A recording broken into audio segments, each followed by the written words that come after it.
ఓం శ్రీ మాత్రే నమః. ఓం శ్రీ మహంకాళే నమః. పిన్నిగా రుచుల స్వాగతం. హాయ్ అమ్మా. ఈరోజు బజ్జీలు వేసుకుందాము. బండ్ల మీద ఊరికి ఇట్లా ముంచి వేసేస్తున్నారు పిండిలో.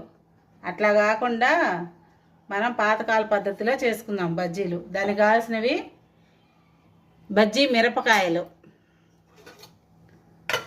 వాము, కొంచెం నేను గ్యాస్ వస్తుంది కదా అందరికీ, అందుకని నేను కందిపప్పుతో పొడి చేసా ఇప్పుడే.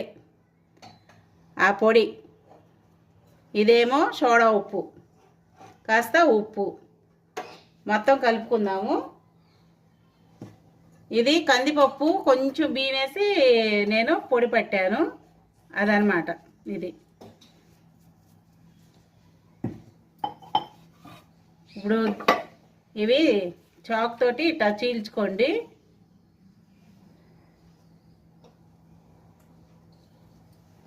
ఇది పిండి, వాము, ఉప్పు 3 కలిపేసుకుందాం. మనం బజ్జీ లోపల పెట్టుకుంటాం దీన్ని.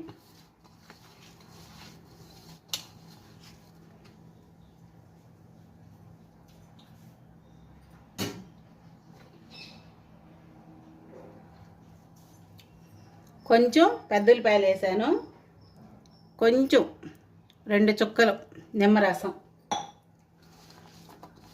ఈ పిండి, వాము కొంచెం వేసుకుందాం. పిండి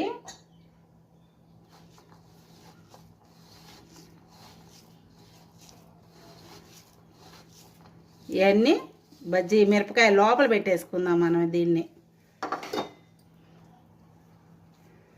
ఇట్లా కనిపిస్తుందా మీకు? బయటకు కనిపించకుండా లోపల పెట్టేసుకోండి. ఇప్పుడు ఎవరు పెట్టట్లే అసలు ఇట్లాగా. నేను మొన్న ఒక చోట తిన్నాను బజ్జీలు, ఉట్టి పచ్చి పిండి, అస్సలు ఉడకను కూడా ఉడకలే కనీసం. అలాంటి బజ్జీలు ఇచ్చారు. బాగా నిండుగా పెట్టుకోండి. మీకు ఎన్ని బజ్జీలు వేసుకుంటే అంత సరిపోయేటట్టు చేసుకోండి. ఇది వాము, మనం ఏ పిండి వేస్తున్నామో ఆ పిండి, కొంచెం ఉప్పు, కొంచెం పెద్ద ఉల్లిపాయలు, కొంచెం నిమ్మరసం.